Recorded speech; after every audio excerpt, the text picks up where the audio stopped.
I'd like to welcome you to our last luncheon, our CQ roll call series, produced by the Grassroots Professional Network and powered by George Washington University. I'm excited for this panel for a variety of different reasons, but the first and chief among them is the fact that as of this week, we renewed our series with CQ Roll Call for the next 2 years. We will be having 8 additional Lunch and Learns free to the public, as well as 16 free webinars, and really changing the game in the advocacy world, providing free content. Thank you. A few weeks ago, I announced GPN's commitment to spend $100,000 on advocacy education and outreach at the Microsoft Data and Advocacy Summit. We're starting to work with a lot of corporate organizations and really change the game in grassroots advocacy. This partnership is possible because of a few people. Ann Dermondy has really stepped in and done a great job with the webinar series, the connectivity blog, and all of the content that we produce in our live events, as well as Tom Whitmire, Glenn Justice, also in the crowd, the forefather of the connectivity blog. We're really excited to work with our partner CQ for the next 2 years and hopefully more after that. Another partnership before we get into the panel, I'd like to introduce you the co-owner and co-publisher of Campaigns and Elections magazine, Shane Greer. Hey everyone, thank you for joining us. I'm delighted to be on the board of the Grassroots Professional Network, and Josh, I mean, we all know he does really great work, but I don't know when the guy sleeps, and it's incredible what you've built up in, I mean, really like a year. Incredible stuff. So we're delighted to be here. The partnership Josh is talking about, and I don't want to take too much of your time. So we run the industry awards, the big industry awards for the political campaign industry every year, called the Reads. And Josh came to us earlier this year and pointed out that we really don't do much in the space, in the grassroots and advocacy space, and said, well, what do you think about adding some categories in? So we ended up deciding to do a partnership with Grassroots Professional Network to add 8 categories this year, specifically to recognize excellence in grassroots and advocacy. So whether, just to give one example, we've got a category for like the best lobby day. But there's 8 categories in there that that Josh came up with and shared with us, and we put out there, and we're excited to take it to folks in the grassroots space, because the work that gets done is so tremendous, and we got to see a lot on the political campaign side of things, and obviously this has been an exciting a year and a different year than folks were expecting. But the kind of techniques and technology that get employed in political campaigns are exactly the same as what's employed by great grassroots organizations, associations, and so on, to really change the public policy landscape, to move ideas forward, and to win important victories. So we're excited to partner with the Grassroots Professional Network on many levels, and certainly on the Read Awards. So do check those out. We would love to have any work entered that you would like to enter. And the other thing that we wanted to announce is at our Read Awards in Vegas. Usually it's just a one-day conference focused on campaigns, followed by the awards. But the day before, we're putting on an afternoon seminar with Grassroots Professional Network that will specifically focus on some key things in the grassroots space, and we're going to be announcing the agenda for that in the next couple of days. So please go to the readawards.com. That's REED, thereadawards.com. You can also find that at campaignsandelections.com under the events tab. But we're seriously excited to be partnering with Josh and with the Grassroots Professional Network to do this. And again, it's just it's amazing to see what you've done in a short space of time in this organization. Hope you guys enjoy the rest of the day. But thank you very much for letting me speak for a few moments, and thank you, Josh, for everything you do. Thank you. It's always great to say that your next event is going to be at Caesar's Palace, so I'm pretty excited for that. Thank you, Shane. For the panel, we are actually live streaming this around the country thanks to our partners Broadnet. So hello, Mom, in Erie, Pennsylvania. I hope you're watching. Without further ado, I'd like to introduce our moderator as well as an all-star panel. basically, if you go to a movie and you see the all-star cast, this is the all-star cast for the lobbying and advocacy space. So we're very excited to have everybody here. Tony Gnoffo is our moderator today, the policy editor of CQ Roll Call. We have Howard Marlowe, former president of the American League of Lobbyists and current president of Warwick Group Consultants. Gloria Dittus, chairman of Story Partners. David Lusk, CEO and founder of Key Advocacy. Rich Gold, partner of Holland Knight. Mike Fulton of the Asher Agency, and also of West Virginia University, where he and I teach. So without further ado, I'd like to turn it over to Tony.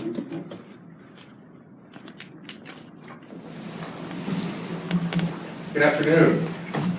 What I'd like to do is begin with some questions about the brave new world we're living in. A lot of the surprises this past week have come from some cabinet appointments, and so I thought that we might start there.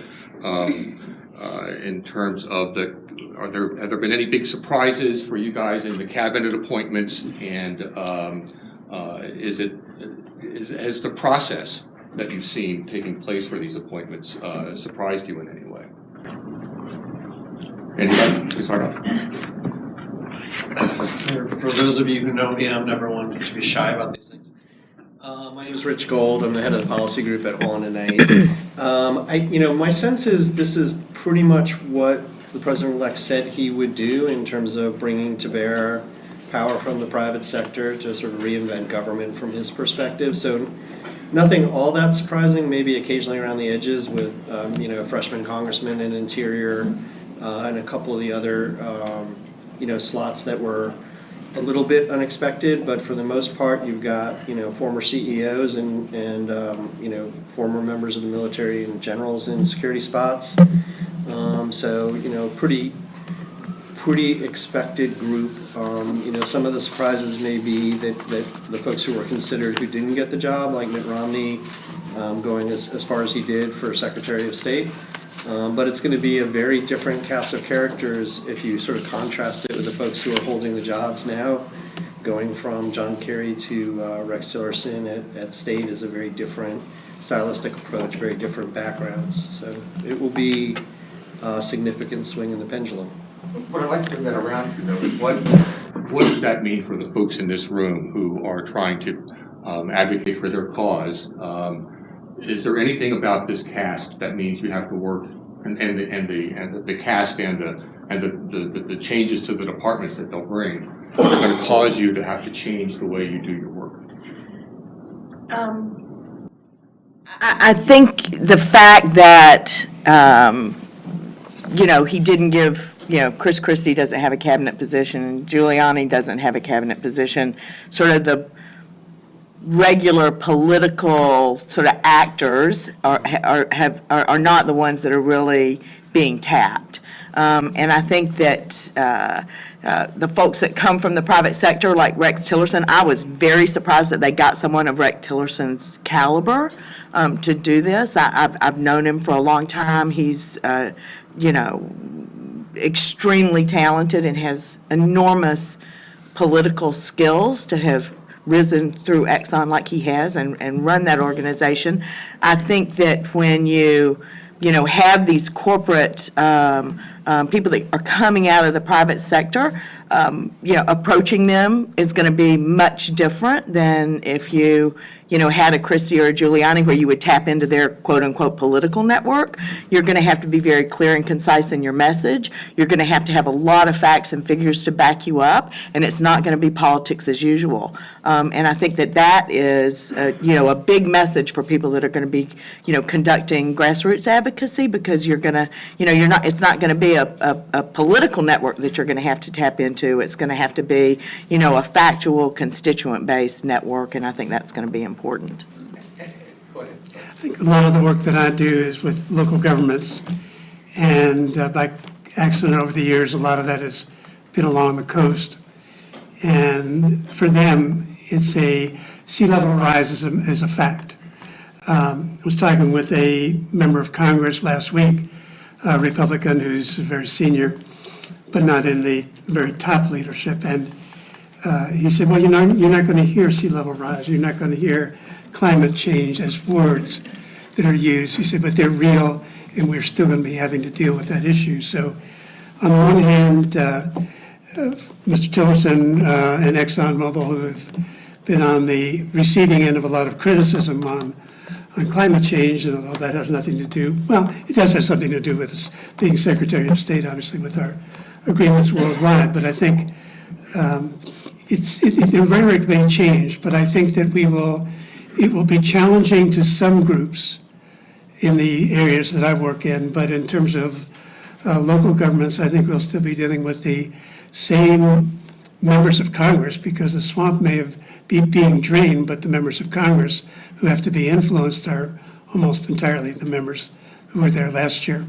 Did you detect that there was any particular distress on the part of these local governments, particularly, I imagine, those places along the coast, as they hear more and more about the reality of denying climate change in this new administration? Not really, because they understand, when you talk to, I remember being in a group of mayors in southern New Jersey, and they're all Republicans down there, and a couple of them were grousing over use of the terms climate change and the like. They get more flooding anyway. They know that in the average week or month, they're getting more.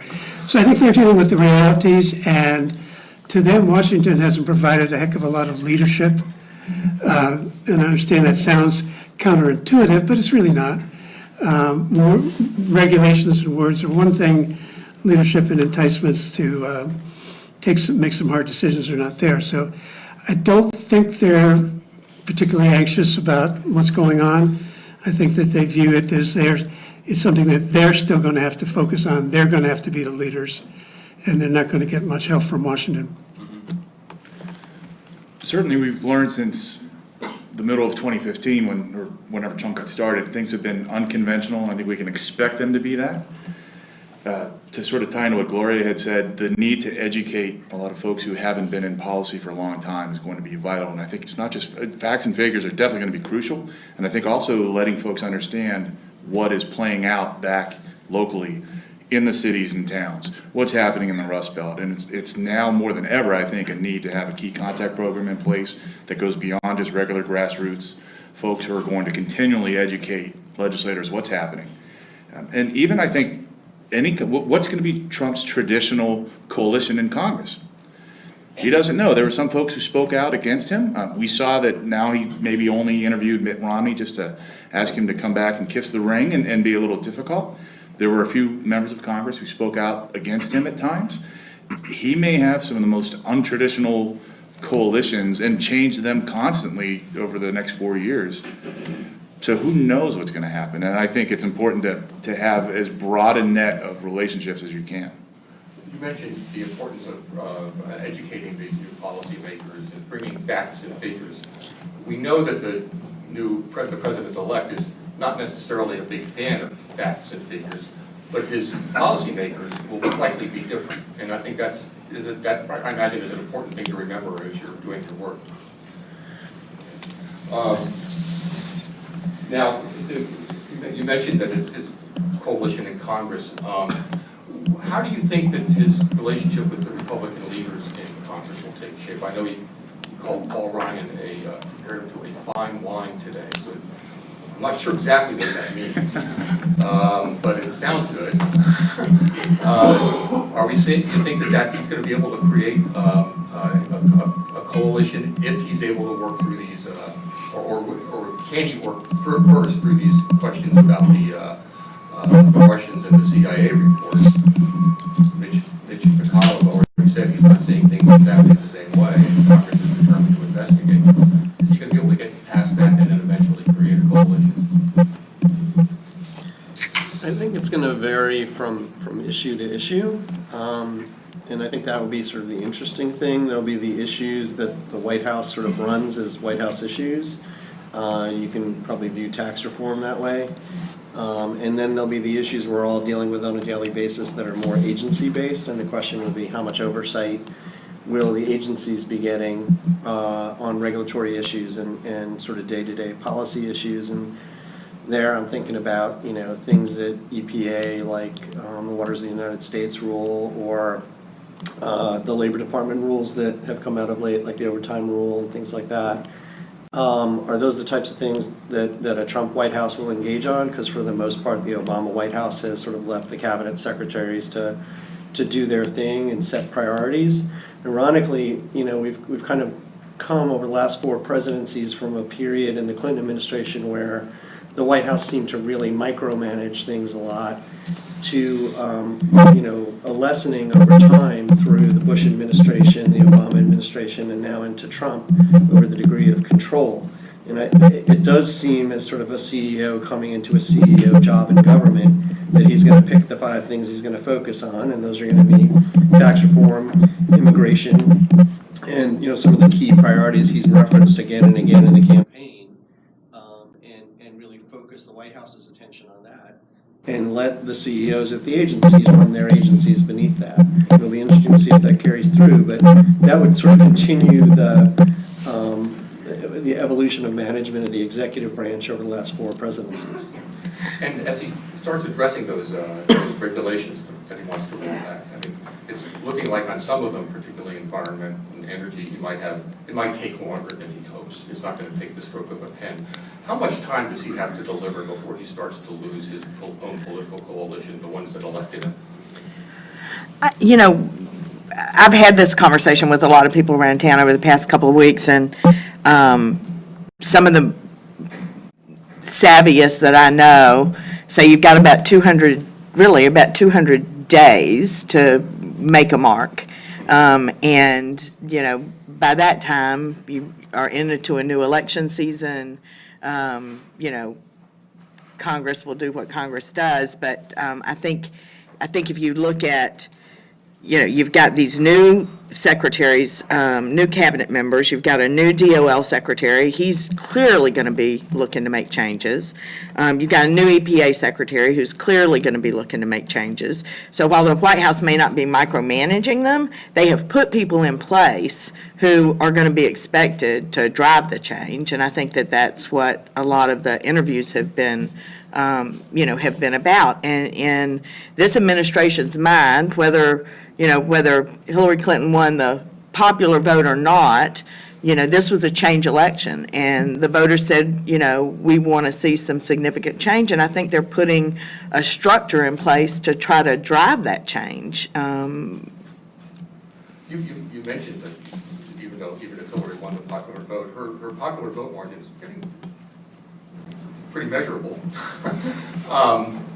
Does he really have the coalition that he thinks he has? Or the mandate that he thinks he has? I think he does on the particular issues that matter to sort of the core Trump voter. If you think about the working class, rural and exurban American Midwestern voters that put him over the top, and that's where I think he's got to focus on. Tax relief, infrastructure spending, bringing jobs back. That's what he's going to be judged on, fair or unfair, and how he delivers on that will be critical at the end of the day. There are other issues that he's spent a lot of time on, like immigration and the wall and things like that will be also important. But if the economy rises, he is going to get credit for that. And if we don't see growth increase and we don't see manufacturing jobs coming back, he's going to have to work his way through that as an issue. Yeah, I think that there are a number of campaign issues that were featured, from Obamacare to coal and West Virginia. You really can't deliver on either one of them in 200 days, if ever, on the coal issue. And I honestly think that it's going to be a difficult issue for him to be able to keep that level of support over a period of time. I don't know if he has 200 or 400 days, but whichever it is, I think between that and when you get into tax reform and a number of other things, you have a number of things to deal with in the Republican establishment as well as the Democratic establishment as well, which are going to be where he's going to be fighting. But if you can bring an infrastructure bill and it really does create economic opportunity, that strengthens a coalition, whether that coalition is loosely banded today or not.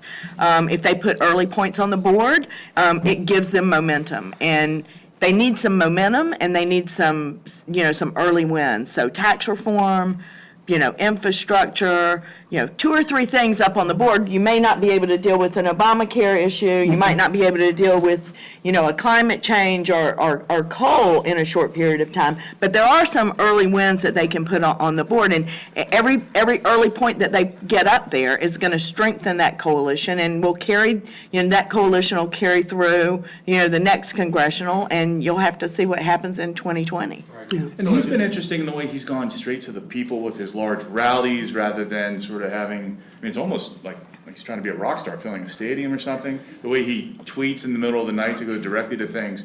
He wants to go straight to the people. He definitely needs to deliver on some of the things that they care about the most. So, the issues in the Rust Belt with jobs. The challenge, I think, is given his background, especially not just business, but in real estate, where a lot of times if you have the crucial real estate that other folks need, you hold all the cards. And he needs to understand that he's going to have fleeting power, which we always see with any administration. And if it starts to flee a little too quickly, he could really be a lame duck in a first term, which you'd hate to see if you're a Trump supporter. But I think he's got to definitely find what are the easy pieces and take them to the people repeatedly so that he hasn't. I don't quite know if he has a mandate, because he was definitely a change election. Obama was a bit of a change election too, because he was only a senator for 3 years before he became president. So the only way to maintain that momentum is to continue to go to the people. And I think he's going to have a challenge. Again, he's going to have a challenge with any kind of a congressional coalition. But, just to sort of make a point on that, not to, hog the microphone or anything, but, he's done a masterful job of going around the media, because just this week, he was going to have a press conference on his business dealings, and he's decided that, the best thing for him to do is sort of just tweet out what he's going to do and not give the media an opportunity to ask tough questions and put him on the spot. So he, and if you look at the old Clinton approach to the media when Bill Clinton was president, they went to local newspapers and got local newspapers to deliver their message when the Washington Post and the New York Times and the Wall Street Journal weren't delivering the message that the White House wanted. They went around them and went to local media. So he's now taken it one step further and is taking it directly to the voters. And that is, demonstrated by this thank you tour, which I think is, is a great strategy. So, That's his coalition. He's going to almost push from the people up. And so as much as all those of us who are political professionals and like structure in our political gaming, this is a new era on how you manage the process. I think that's right, but that's going to function on certain issues and potentially backsplash on others. So if you look at Obamacare repeal and you look at the on-the-ground interviews that happened in West Virginia over the last 10 days, people at the end of the day didn't think he was really going to repeal Obamacare and take away their health insurance. Well, he thought they would repeal Obamacare, but he wouldn't take away their health insurance. Correct. But you have so the data set put together was folks on Obamacare, folks who have their insurance through the exchange in West Virginia, as an example, who voted for Trump, believing that what he was going to do was sort of reform the system, but they wouldn't lose their insurance through the exchange or through the Medicaid expansion. And so you can't go out to the grassroots when the grassroots sort of thought you were winking and nodding, and yet, they may in 3 years end up having to figure out what they're going to do to pay for their health care if the replace system isn't as robust. One operational thing what I'd like to get from this is, if he's going to focus on a few things and try to get those points on the board early on, is there a way for advocates to try to figure out how they're connected to those things to make sure that they can be part of it, or leverage those things to push forward their agendas? I think it's really going to be, the next 2 years are going to be a real heyday for the grassroots professionals because, while we all think globally and here in the Beltway, it's really back home. And so think globally but act locally. And we need to do a lot of education. I think as we've talked up here, the voters may have elected him on slogans of, make America great again, to repeal, restore, and take away Obamacare, and on some other, bumper sticker mentality type of things. But I think we have a lot of education to do to folks that we are trying to get engaged in Washington. I mean, we all work with presidents of universities, CEOs of companies, and presidents of associations, and lots of folks back in, outside the Beltway. I am forever amazed at their low level of understanding of the political nuances and how things happen in Washington, D.C. They tend to spend more time with the city councils and state capitals and not as much with the federal government and just trust their representatives that are doing the right things. We spend a lot of time educating our clients, and that's a huge role. And so in the grassroots world, we need the constituents, the voters, to bring those stories, those anecdotes, those key messages, so that it puts a face on those statistics that we throw out in white papers and other things. The statistics aren't going to carry the day. It's the people and the stories and anecdotes that will. And the grassroots professionals in this town will play a huge role.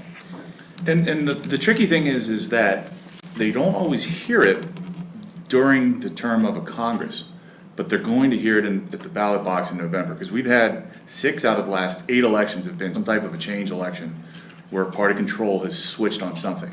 And then obviously for the professionals and the lobbyists, that means not only changes in party control, whether it's new chairman versus ranking members, but regionally now. We're seeing where the Democrats are East Coast and big cities, and the Republicans are rural, Rust Belt and Southern. I mean, that's a huge change in philosophy now when that comes in. And what do you do when new folks are running the show and you don't have relationships because you didn't expect that person to step into that role? We're going to see more folks maybe from Congress tapped for administration positions, and what kind of shift will that lead? And then whoever comes to the table, I think, with Trump first, regardless of the traditional style of building a coalition, I think he'll join those legislators or have them join him quickly. And without having, again, I think a strong, not just grassroots, but key contact program in place where you're able to share relationships with those offices and they rely on you back home to understand what's happening. I think that will really be crucial moving forward. A long game, basically. Yeah, absolutely, absolutely. So we've talked about how the president-elect likes to tweet in the wee hours of the morning. What do you do if your client is a phone who's been singled out by the President of the United States in a tweet for ripping off the American people? Or if your client is part of that movement, how do you respond to that? Well, you don't get into a Twitter war with the leader of the free world. I think, the first thing that you need to do is to make sure that your congressional allies understand what your position is, and that you spin up your grassroots, so you get your employees, your partners, your shareholders, your stakeholders, you get them engaged and make sure that everybody understands what your message is. And then you start educating, the staff, and delivering your message to the media I would do it on background instead of, taking him on, through a media headline. I want to put you on the record, I'm sorry. Then I wouldn't talk. I think it's really important to not overreact to that stuff. It is so effervescent. I mean, it is one news cycle, and look, we have to understand this is the second serious outside-in election in a row, and we've literally traded community organizers for corporate titans. So advocacy, though ironically, is still going to be similar in using outside the Beltway grassroots, grass tops advocacy from a matrix approach. It's just you are going from community organizations and the types of folks the Obama White House would listen to how do you get to Rex Tillerson? What's his network on state issues? Who do you want weighing in with him? What's the best method to be weighing in with him? So it's the tools remain the same. How you execute on them and how you do that differs. But getting distracted by the fact that, look, if we don't understand at this point that the Fortune 500 is going to be, vilified from time to time here, particularly when somebody leaves the country or, somebody has a layoff or whatever it is. I mean, that's part of the game and you're part of the act and that's the way it's going to go. But don't get distracted from your advocacy goals and lose your focus. And I think you want to continue to define, I mean, he's going to set the agenda if he's going to shoot a tweet out in the middle of the night. And to Gloria's point, you don't want to, it's not going to win anyone over by having a back and forth fight. But once it's out there and it's an issue, continuing to hammer away with local media, with representatives, and let them know that this is how we're defining the issue. He brought it up, but this is how it's playing out locally. Otherwise, if you leave it out there, then he defines it, and that's even worse. So. I mean, that's true with, let's say F-35, he's been after too. He's not the only one who's been after that program over the years. The program lives because of its local support and its job support and the like, and all the grassroots. So, it always amazes me how many different communities have jobs at stake there, and you mobilize that. You just keep them active, and you keep, it's important to local communities, it's important to members of Congress to see their folks employed and their companies making money. So, I think you just come back, you don't overreact to it, it is a long game, as you use the term. So, these tactics that the president-elect uses have drawn a lot of criticism for being unconventional. But is he being crazy like a fox in some ways? And what I'm trying to set up is a question about what would you advise him if you were his communications director? That's a great question. Isn't that a danger? He's kind of been unconventional the entire time, and when the experts say it's not going to work, it has. So Pretty consistent. If you're Sean Spicer right now, you're telling him, don't let them normalize you. Don't let me normalize you.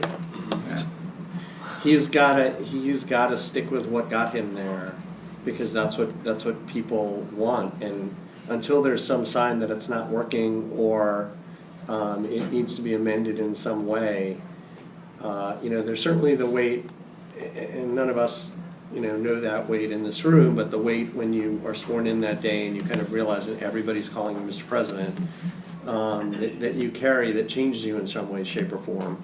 But what has resonated is his freshness and his appearance as a change agent, and he has to maintain that as long as he can.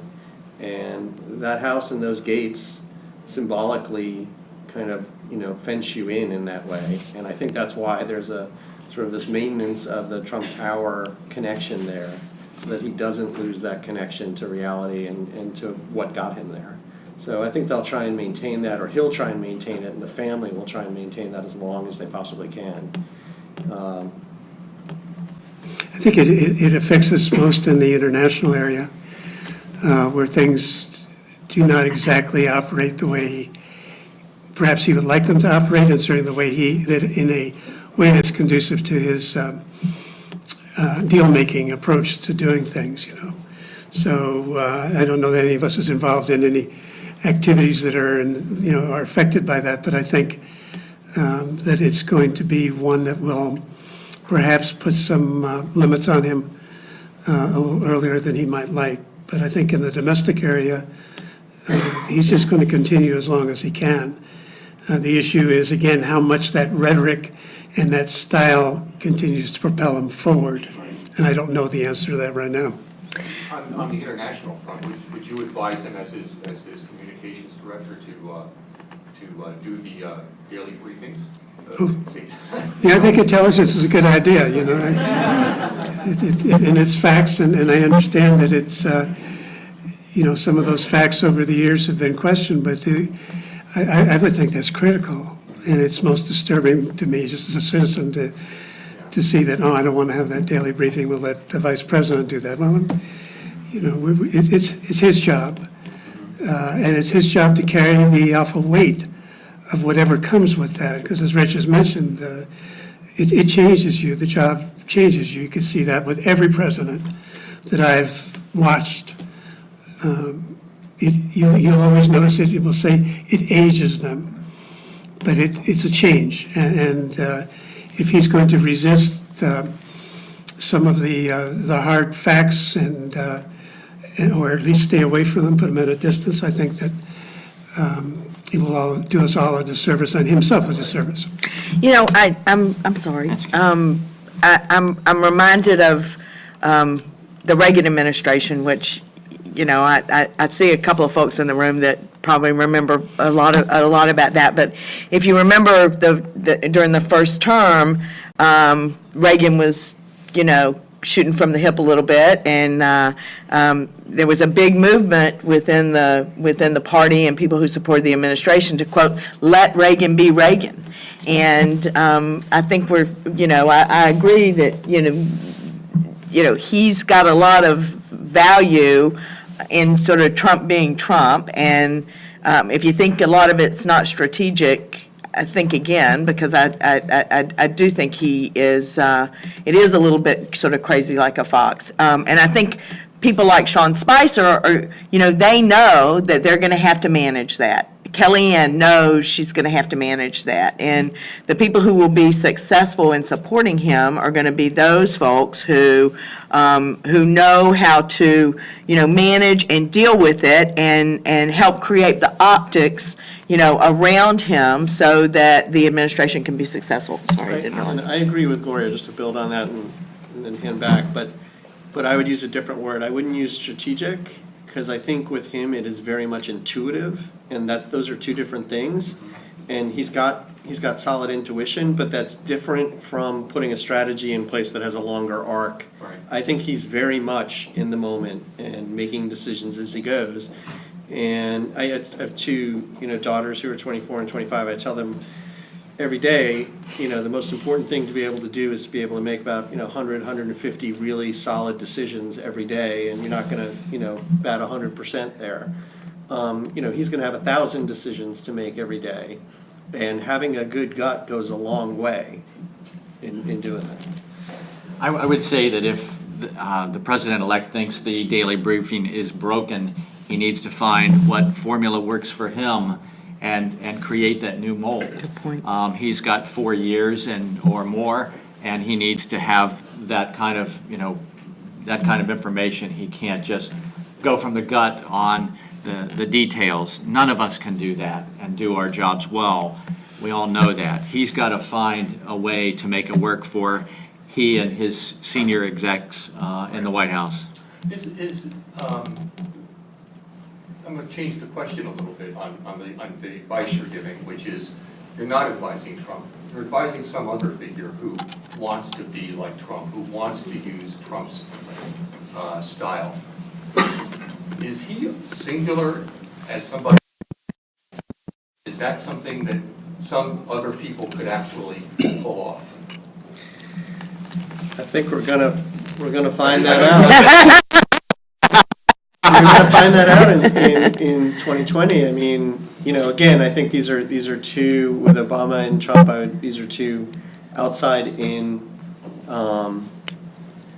elections, and that's why the outside the Beltway advocacy component has grown, both in terms of grassroots and grass tops, as well as social media.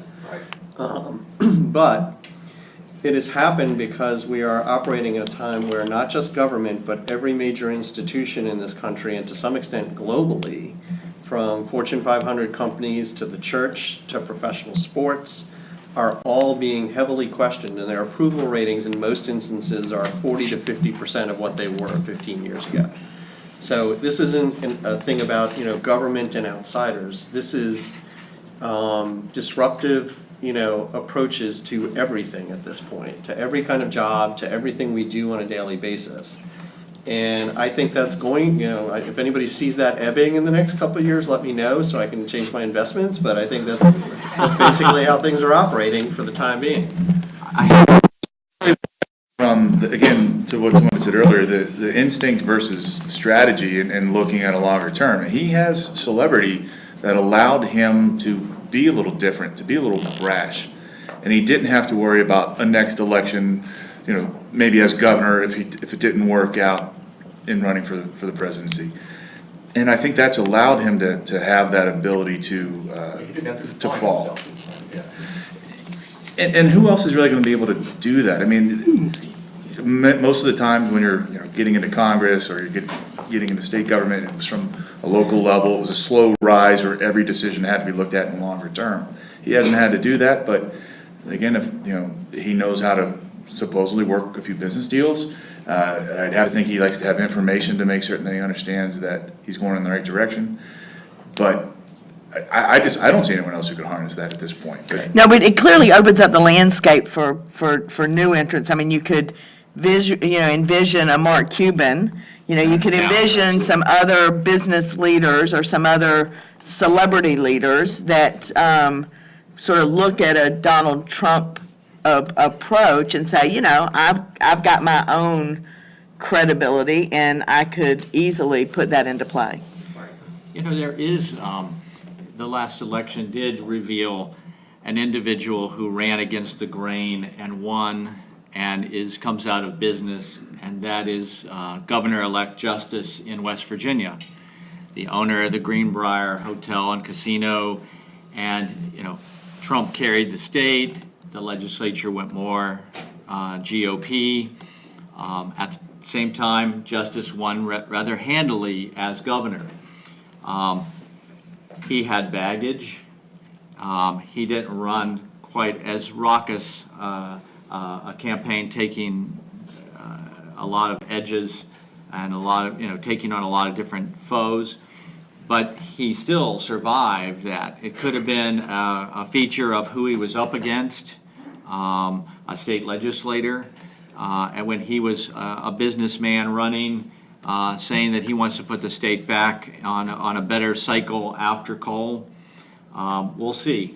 But I agree, celebrities or a Mark Cuban, other business leaders will see this example and be inspired to seek office when they see that things aren't going their way or that they can make a big difference.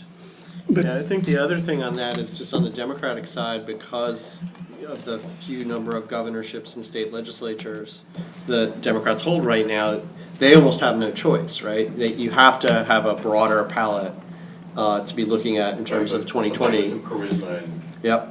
And look, you look at all the data on the election, the most powerful component was change, right?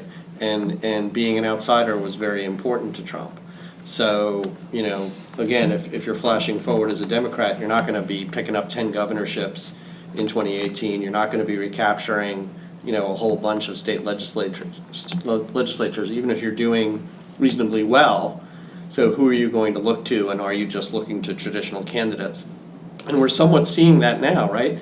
We're seeing the first version of that with the selection of the new DNC chair, where so far, all of Washington and much of the Democratic Party is sitting there kind of yawning, going, okay, when are we going to get like a real name that inspires us, or that doesn't turn us off in some way, shape, or form? right. So that will be interesting to watch for the Democratic So the Party. question will be whether Shark Tank can do what Apprentice did, I say that with a suitable degree of cynicism because or skepticism at least, because this is the first president we've had who has no previous political experience or military experience, either one. And I thought, there is an advantage to experience at lower levels before you become the leader of the free world. But perhaps we digress from our topics here a little bit. Well, Obama didn't have all that much. He didn't, that's a problem. That's precisely a problem, exactly. So he's talking about draining the swamp. And I guess probably believes there are some advocates in the swamp. Does your industry have some work to do to defend itself against that attitude? I mean, a lot of folks here are grassroots folks, and really grassroots folks. No asteroids, I'm sure there's some, but do you think people are thinking about advocates in general when he talks about draining that swamp? No, not really. They're looking at so-called lobbyists. I say so-called because there are at least two kinds of lobbyists, and probably more. One is the registered kind, so you can find me, and you can ban me, and you can regulate me. And the other is the kind of the person, and I'll pick an example of the lawyer who walked down the hallways with me for many years, did the same appointments and everything else, and wasn't a registered lobbyist, and threatened to sue a member of Congress who claimed he was doing lobbying. I think there is a great deal of antagonism, and there was with the Obama administration. And we have, there are two views in my profession, I think. One that will survive no matter what. We're the second oldest profession in the world. And second of all, that we need to make sure that perhaps we're doing a better job of at least regulating ourselves, and maybe there are some changes. That's some of the ones that Mr. Trump has talked about, I think, are good ones, expanding the definition. This would scare a lot of you folks there because it might include a lot of grassroots advocates. But I think that people have a general view, and it's an easier one to focus on than it is a lot of other problems that we have in Washington, that lobbyists are the problem. I remember appearing on C-SPAN a couple of years ago, and I followed a woman who represented the lesbian, gay, et cetera, alliance, and she got off easy on the call-ins compared to me. They even got down through the system of vetting that C-SPAN does, and were cursing my mother, for what lobbyists, all the evils that lobbyists do. So yes, we have a lot of work to do. It's just like, people hate Congress until you talk to them about their member of Congress. And people don't like lobbyists until you remind them that the teachers' union has representation, and the nurses have representation, and, almost any economic, pillar, if you will, that provides jobs has someone that is advocating on their behalf in Washington. So, I think the drain the swamp isn't really about getting rid of lobbyists. It is about changing the system, and people do feel like the system is rigged. And part of that's about transparency.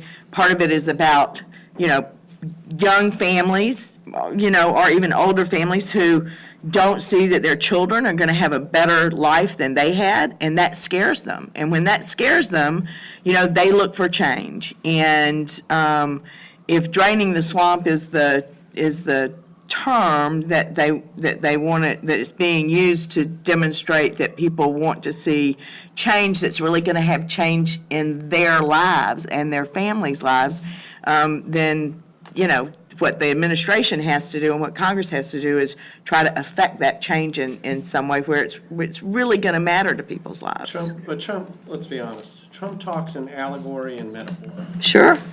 And the media fact checks it, which is it's just like funny to watch at this point, right? Like, really, you're gonna look at that statement and try and figure out whether it's true? And we all sit here, everybody inside this beltway sits here and tries to parse it for what it means from policy implementation. We gotta stop doing that. That's not what this is about, okay? This is what he means is, I'm gonna represent those people in West Virginia who voted for me and voted for Obama last time because they need jobs and they need hope. It is not about, that's what he means. Let's not kind of get into, what does it mean for changes to the Lobbying Disclosure Act, because that's not the level this guy's operating on. Right. Exactly, that's true, I think. Sort of related to that, and this isn't really so much a question about the Trump administration or the new Congress, but it is concurrent with the Trump administration, and that's fake news. I'm wondering how that affects your work. Are your clients being, calling you alarmed by fake news? Does it create an environment in which it makes it more difficult for you to peddle your facts and figures? It's changed how I order pizza. Too soon. It is, I think it is going to be a growing factor, and I think it is going to be, 6-8 years ago, when people would sit around at policy discussions and talk about cybersecurity, everybody would just look up at the ceiling like, this is never going to be a concern. What do I care about it? I think that's where fake news is right now, right? It's out there, it had some impact, but people don't see it going viral. I just think it's going to be a major new trend that companies are going to have to deal with, and effectively, it's sort of a new type of espionage. Right. Is everybody here? The dark checking arts. Their servers for security? Fair enough. So let's talk about that new Congress for a second. Do we have? How am I doing on time? Good. That new Congress. They're laying out some priorities. What do you see as we talked about Trump's priorities, and to some extent, I guess they align with the Republicans in Congress. What do you think are going to be the first big things out of the gate in January?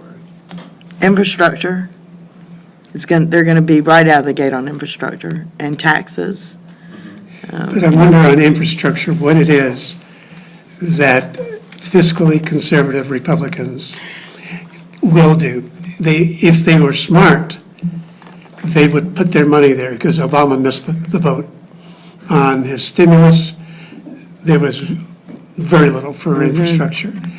It would have made a major difference for him. It'll make a major difference for Trump if the Republicans would agree not to find private investment alone, although that's very good, but there's going to have to be federal seed money, because some of this is not the kind of thing that you can get private investment for. But the public-private partnerships, will they make enough of a difference that they can get some fiscally conservative folks on board? Slight, if you have it as, there's some kind, again, I'm in the water resource area, a lot of it, we don't have any toll booths on anything other than where we already have collected tax on ports, for example, but waterways, we already collect taxes. Those mean that there is some ability to get private investment, but the federal government looks at those as being security, just as we do our national highway system as being part of a national defense system. So how much we're willing to say, oh, go for it. The cheaper you can do it, the better off, we can do that kind of partnership so you can make money. It hasn't worked very well in this country so far. I think on the agenda, though, we're talking about 2 budget reconciliations in the first 6 months of the year, repealing Obamacare starting on January 3rd and being done probably in, hopefully from their perspective, 6 weeks. And then replaced piece by piece over time.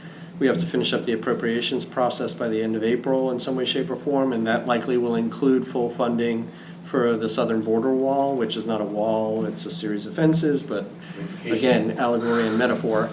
And then, we're going to have to deal with the second reconciliation with taxes and infrastructure. And of course, somewhere in there's a Supreme Court justice who has to be confirmed. So you're talking about if that were, and cabinet secretaries, if that were all to actually happen, you were probably talking about the most successful first 7, 8 months of an administration since maybe the 1960s, arguably. And that's a pretty high bar. Right. And is it a bar that the new administration is going to be able to handle? I mean, given the level of experience they may or may not have. I'm not sure that they're going to be ready for that, because it's definitely easy. His style of being a bomb thrower to some degree, and in that brashness, that's what the minority can do to him. And it's going to be a challenge to see. He's used to being able to make decisions as the leader of a corporation. It's very different when you have to be persuasive to folks. who are gonna say, I've seen presidents come and go, and I was here before them in Congress, I'm gonna be here afterward, most likely, especially the way incumbency is going, and they aren't term limited. All they have to do is stall on a lot of things, and then does he start to look like he's losing that ability, that rock star quality to motivate? And that'll be the question. That's the big question, I think. So, if the administration runs into, I'm trying to figure out which is the one that's going to be the biggest thing, and I guess the biggest and most complex thing is going to be the healthcare. They're going to, well, to make it easy to begin with. Yeah, I mean, But then they have to turn their attention to replacing it, or is that going to not happen? they're gonna, well, I mean, you think about what we just talked about in terms of the average Trump voter. Right. I mean, we're talking about almost 22 million people now who have insurance through Obamacare, who you will be telling whenever repeal is signed by the president, your insurance will no longer be there in 3 years, but don't worry, we're gonna address that somehow. I'm thinking if I am a Republican, up for re-election in the House or the Senate in 2018, or more importantly, a couple of Republican senators looking at running for governor in blue states in 2018, the idea that I won't be replacing those people's insurance before, say, I'm running for governor could be a problem. So those questions are going to get asked in Obamacare repeal, and that will make it complex, because of course you don't have a lot of leverage. You have to hold all but 2 of the Republican senators, or attract, several of the Democrats to make it up. So those questions are gonna get asked, and in some ways, this actually, the interesting thing from a lobbying perspective is on a lot of these issues, you can sort of see the middle starting to emerge, and frankly, you're starting to see it on the Russian cyber attack issue with Lindsey Graham and some of the other kind of, moderates kind of coming out and establishing a center. If you have, Lindsey Graham, McCain, Schumer, Susan Collins, Heitkamp, Manchin, sort of working on a hybrid middle repair replace for Obamacare, that will be interesting to watch. We haven't seen that in the last couple Congresses quite as much. Right. But on tax reform, I mean, just from pure technical complexity, nothing we're gonna do is, there's hard and there's complex, and tax reform is clearly the most complex undertaking. Trump's activated a lot of people who hadn't previously been involved in politics, and the Tea Party before him, and then Trump tapped into that. Does that create opportunities for grassroots advocates in terms of being able to get to, I've talked a lot about talking to the administration and talking to Congress. There's also talking to folks on the ground. Is the dynamic of that changing, given the fact that there's been this new level of activism for people who haven't traditionally been there? Define that level of activism. Again, we even heard about the silent Trump support that was out there, and they were starting to say maybe the polls were off, and there are folks who aren't coming forward and saying that they actually support him. They didn't come out until November. And one of the questions that we initially were looking at was, what about this whole Rust Belt coalition, and will that be tapped into? They haven't necessarily been a part of anything yet, and what would they coalesce around? And I actually see very strong similarities between economically what's happened in the Rust Belt, and then as Trump had sort of alluded to during one of the debates, the African American community of the inner cities. And if you could harness those two, which there's definitely a lot of challenging social issues between those two groups, but it does boil down to a lot of economic issues and having been forgotten for years to decades. And if you could tie those two coalitions together, that's a very strong movement there, but who could do that? But that was the old Democratic coalition. I mean, it's what the Democratic, it's what the Democratic Party built themselves on, right? It was a combination of, urban minorities, working class people, and the party delivered things that made their lives better. I think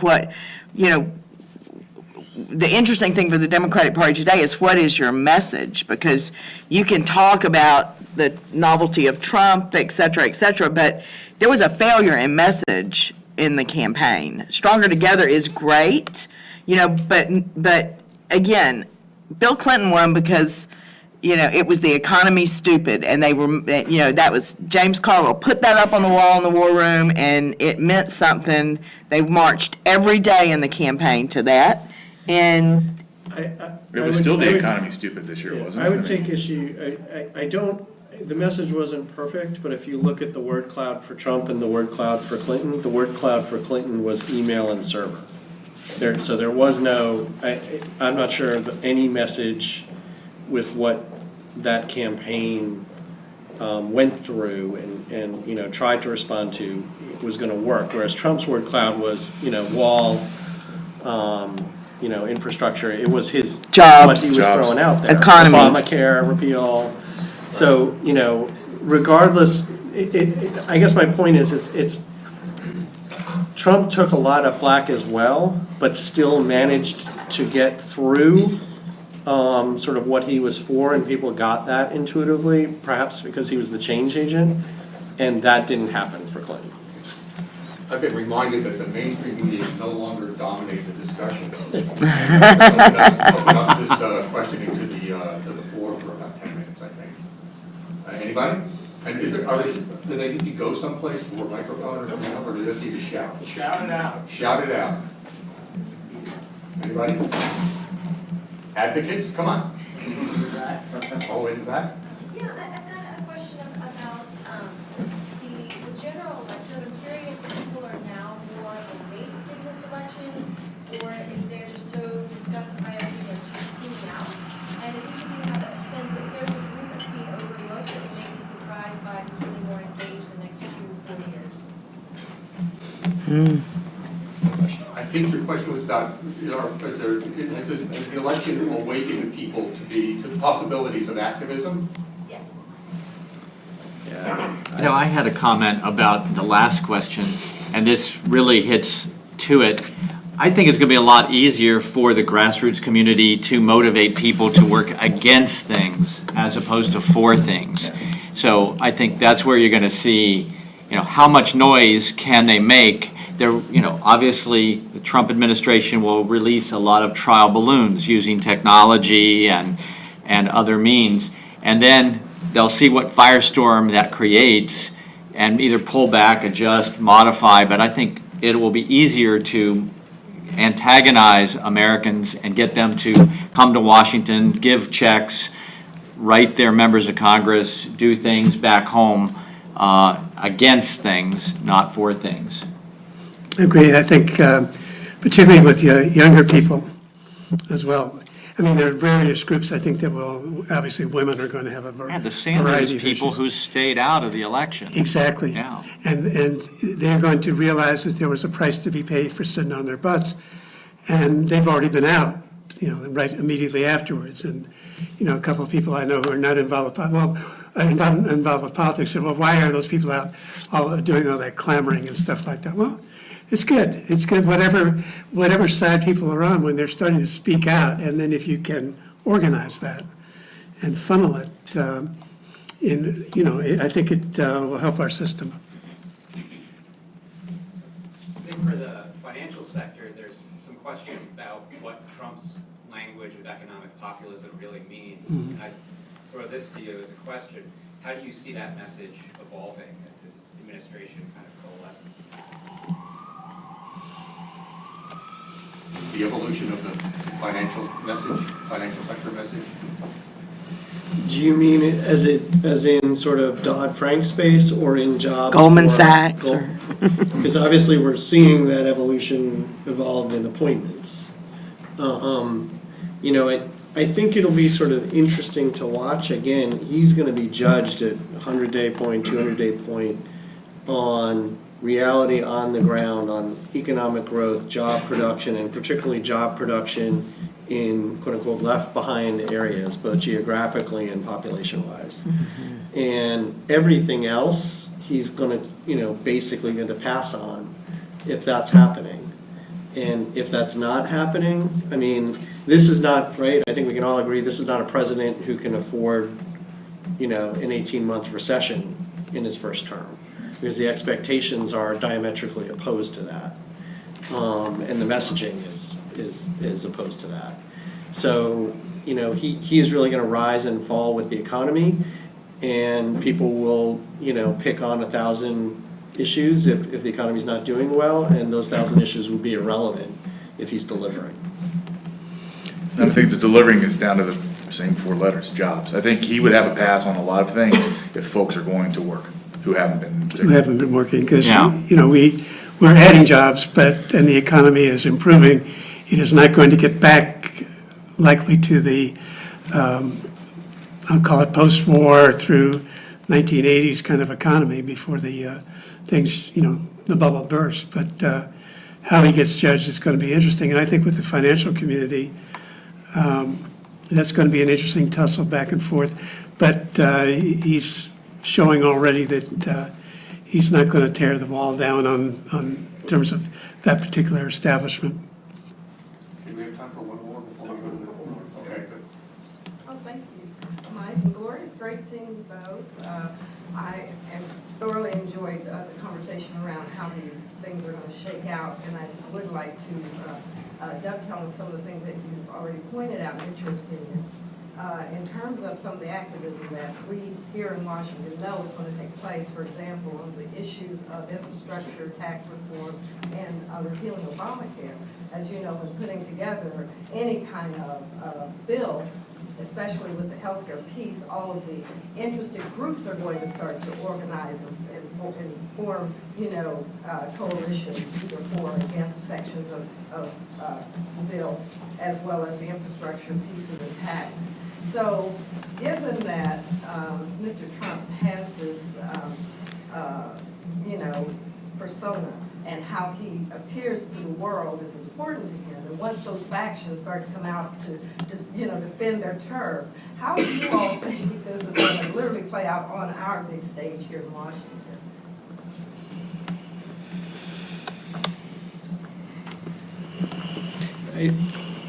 I'll just, Go for it, Rich. I think, so coalitions have been a big part of, you know, my work for the last 6 or 7 years, and they've grown much more important, particularly post-recession, because it's an economical way to do advocacy, but also because with this administration, when you're doing outside in, coalitions can do that a lot more effectively in some ways and share the cost than other entities. I think coalitions are going to have a different purpose going forward for the next 4 years. The other good thing about coalitions is you can mask who's in them. And I think to a certain extent for companies that are playing, for instance, defense on issues that the administration may be playing offense on, going back to the Boeing question, you don't want your company out there front and center on it. You want some degrees of separation from that. So I think coalitions now have a whole new reason to exist in what is very much, you know, a strong leadership structure from the executive branch than perhaps they had for the last few years, where it was much more focused on showing an administration that didn't have a lot of business people in it the importance on the ground of you know, what you were trying to achieve from an advocacy perspective. I agree with that, but I do think that having those sort of inside the Beltway coalitions of organizations that are going to support or oppose, you know, some facet of legislation is going to have to be backed up with real authentic voices from the districts. And if you're missing that, if you're missing those real authentic voices, those real stories, those anecdotes, as you were talking about, you're not going to be able to carry the day, because Congress is ultimately, while, you know, there's certainly going to be initiatives driven by the administration, Congress is going to have to vote on this. And if you're going to have to pull some people across the aisle to support you, or you're going to have to line up, you know, Tea Party folks who might, you know, be fiscal conservatives and not want to go down a certain path, they're going to have to hear from their constituents and know that people at home who are going to vote for them on the ballot box are watching and are willing and able to be active on this. So I do think it's a 1-2 punch. You're going to have really strong coalitions that, you know, are demonstrating breadth of support, but they're going to have to be backed up on the ground. And I Congress, go ahead. think the last couple of questions have emphasized the importance of Congress and focusing our efforts on Congress, because the president has significant power, but Congress has significant power also. There's a number of things that President Trump wants to do that require Congress. And Congress, you're really going to have to maintain those relationships or develop them if they're not already there. And that's the thing, Congress isn't going away, and the administration doesn't write the bills that are gonna be debated. The administration reacts to what they receive. Given that there will be a lot of political neophytes in the administration in certain levels, will they be ready to look for earmarks that could be hidden in legislation that may or not align with the administration's agenda on things? So this could be an opportunity for coalitions to, with the right legislators in Congress, sneak some of the things that in the past would have been caught and not enacted into law. And at least for the next 2 years, you've got Republicans controlling both the, the House and the Senate. And, I think if they can get the various factions within each of those, communities aligned, they'll get, they'll get something done on their agenda. But it is easier to oppose than it is to come together Surely, and surely, legislate. So. Surely. To build off that statement, who do you see being someone that's going to be an effective challenger to Trump and his ability to message? Senator Warren comes to mind, or perhaps a never-Trumper or Rand Paul. Just a kind of a fun question. Who do you see being the biggest game in his side? I think we've seen John McCain just real quick out of the box. He just got reelected. There's no reelection or anything to worry about. He's got nothing to lose. And a voice of experience, I think he's one to look at. Lindsey Graham, never been a real fan. and he's now got the microphone back in his neck of the woods. Yeah, I think it's going to be a lot of different voices. I don't, I think obviously Pelosi and Schumer will play the role that they are supposed to play, but they're probably going to be most impactful when they are sort of delineating a general arc and not playing attack dog. And I don't see either of them sort of focusing there. They have other people who can do that. Senator Sanders still has a lot of political capital, and he is standing up an organization to do that. Democrats nationally are standing up an organization and raising funds to do that from a grassroots perspective. So in this environment, I'm not sure fighting back is going to be looking like, rock'em sock'em robots from at least when I was a kid. In terms of sort of a one-on-one battle, I think it is really going to be more dispersed than that. Mm-hmm. I think a lot of folks will step in who, again, John McCain is a great example of someone who has been in office before several presidents, has stayed in office after presidents have left, and there are folks who will be outside of leadership in either party who can step forward and be a challenge to the administration. It'd be interesting to see what people like Kamala Harris do, in case she has, designs. If you think of life from the Star Wars trilogy perspective, sort of how long does the first movie last here? Is it 100 days, 200 days? And when does the Empire strike back? Mm-hmm. And I think about Quote of the day.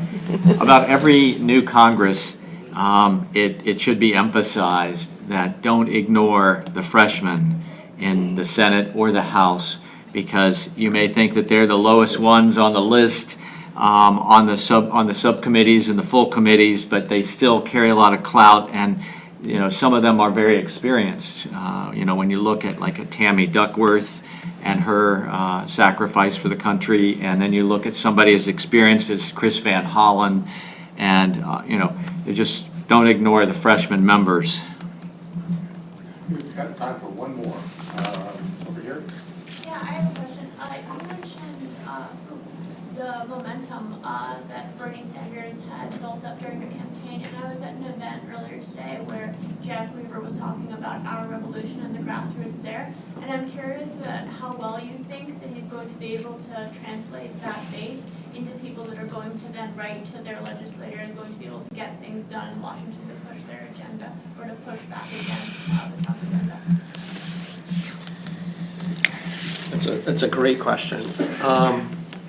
I would rephrase it slightly, which is how like. Can I get you to, well, you're gonna rephrase it. Sure, I'll rephrase the question. Is based on the Sanders campaign sort of success in mobilizing grassroots, how engaged does that group stay to push back on the Trump agenda and sort of help chart a different message for Democrats? I think there'll certainly be a significant impact there, but you can make the argument that Bernie Sanders is much more relevant now than he would have been if Hillary Clinton were president, right? He is the counter voice, and they actually together may be somewhat of a 1-2 punch out there in terms of messengers, along with Elizabeth Warren, who split up and may be working on different issues, be the voice that the grassroots then pick up and amplify. But I think there's no question that for the short term here, in terms of mobilizing that movement and keeping it together, Sanders will be channeling that, and that probably has a better chance of staying together because of the way the election turned out. And I think Sanders' people are going to say, if it weren't for the fact that the DNC stacked the odds against us, we had that populist opinion that could have swayed the Rust Belt. Again, even though it was a changed election, we had a split electorate where the popular vote went one way and the electoral college went another. And it's just who can fill in the little holes that are in there. And I think that audience is going to say, we almost did it. The odds are stacked against us. So imagine what we can do when it's fair. And I don't see the Sanders group going away at all. I think they can be the next big movement. I guess the real question would be, is that group of constituents, the Sanders constituents, are they so disillusioned? And how do you clean up that disillusionment and, get them hyper-activated again? And that's going to be the trick. And what are they needing to find one or two issues to coalesce around? Yeah. I mean, that's what really pushes the agenda, is when you can somehow be unified instead of just being upset and disillusioned. Yeah. Yeah, and I think so. That's the point. So let's just use Obamacare repeal, which will come down to the Senate and come that down could be to 8 people in the middle. Of most part, up until this point, for a lot of the younger faces I see out there, Obamacare has been this I'm not going to get sick, right? I don't need this right now. This is costing me money. Prices just went up. Why do I care? Until it passes the House, and then it gets real, okay, I might have a grandmother, or I might have whoever, in my extended family and friendships who is not going to be able to afford insurance right now, and this is going to be taken away from them. And then it becomes relevant. And if you're talking about the group of moderates in the middle, Senator Heller, Senator Collins, Senator Alexander, Manchin, Heitkamp, et cetera, who are going to have to vote on this and make a decision on it, being able to get, Maine's a pretty small state, right? There were a lot of Sanders supporters there because it's close to Vermont. If Senator Collins is, as she is, talking about running for governor in 2018, and you get young people at the universities up there weighing in and saying, hell no, what does she do? Mm-hmm. What I hear the panel saying is this is the most exciting time to be in grassroots ever, and for those people who are licking their wounds, get over it. Go out and organize the Sanders people and do exactly what you all want to say. Amen. It's all in the way you all approach your constituencies and frame the opportunity for them to be engaged.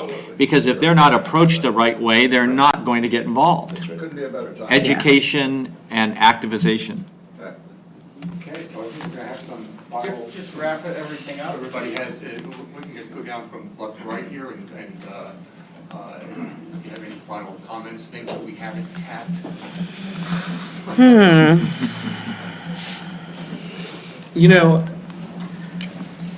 We tend to be, obviously this was an election about the average person, as almost every election is, but in this way it kind of seemed more so, as opposed to the election being about elites, and elites from the media to political professionals to whoever called things wrong and missed what was going on. But I think as we sort of go back into our normal daily work, we have to, in our profession, whether we're lobbyists or grassroots advocates or doing work out there in the States, whatever we're doing, try and carry that thread with us for a while as much as we can, because to do our jobs well going forward, and I'm one of those people who would preach and say what we do is every bit as important to democracy and making the country better as what elected officials and whoever else does. If we're going to do our jobs well, we need to carry that message with us on a daily basis, both to do our jobs well and figure out how to influence people in a way that is persuasive, but also because there are a lot of voices out there that feel disenfranchised, that feel that Washington isn't paying attention to them, and they deserve a place in every meeting, a space in every email, and to be part of the dialogue going forward, not just on election day. I would just say that I worked on the Hill for 10 years, and then I've been lobbying for 25, and I'm an optimist. You have to be in this kind of profession. And I always see the glass as half full or maybe overflowing. And I really think that there is a great opportunity for a lot of my clients in healthcare and in workforce and education in particular, to take some of the programs that Obama put out there, the grant opportunities, the opportunities for them to get involved are going to be changed. And they have a huge responsibility and a huge opportunity to shape what that looks like moving forward.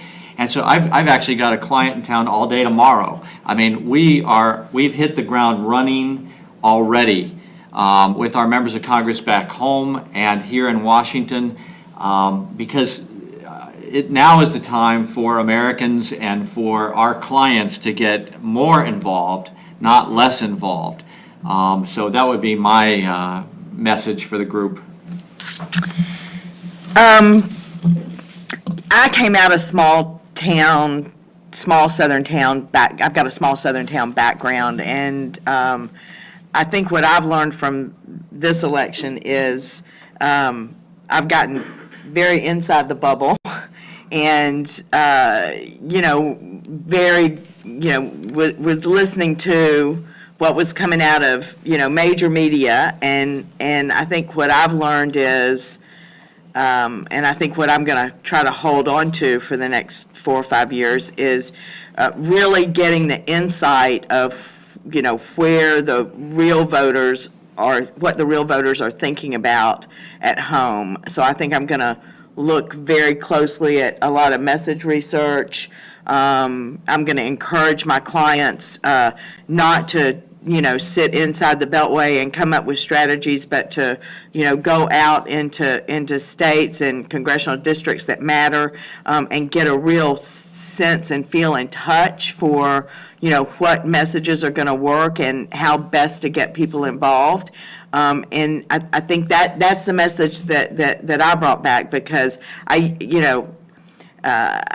used to really intuitively know, what small town America was thinking. And I got pretty shaded this time. So I'm going to spend some more time in small towns. Well, part of me is thinking about these, and this, my colleagues here who are very distinguished, and I mean that in reality and not just blowing smoke, that they have got the experience and the insights. And I'm looking at it from a slightly different perspective right now, hopefully insightful in its own way, saying that I'm an adjunct faculty member here at George Washington, just like your adjunct faculty, you and Josh and other people. And to me, there are so many things that have been ignored or put sort of by the wayside. Well, we took care of that in this bill and we don't have to worry about it. Or the word poor, we're not doing any war on poverty anymore. We're not concerned about the poor.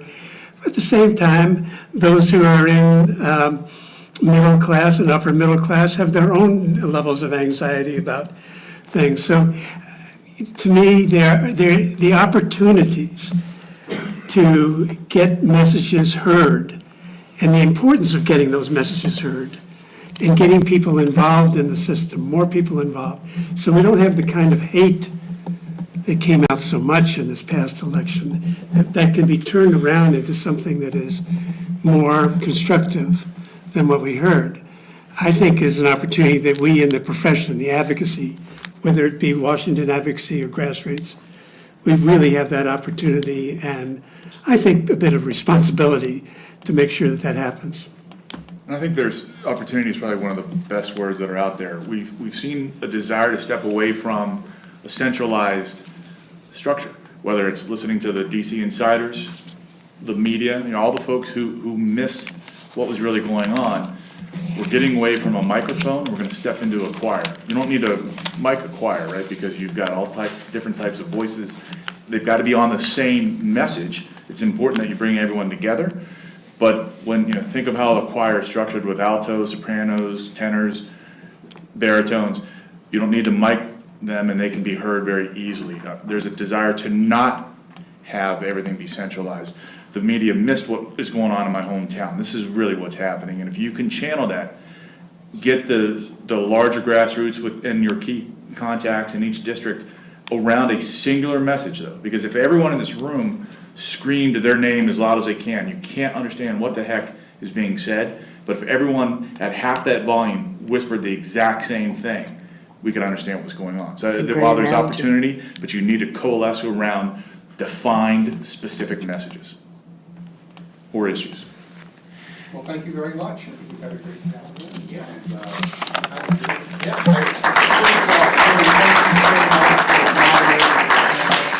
I think it went very well, and Ann Dermody for helping with all the logistics, and John Brandt from George Washington University. A recording of this will be sent out to everybody via email so that you'll have all the notes and information from that.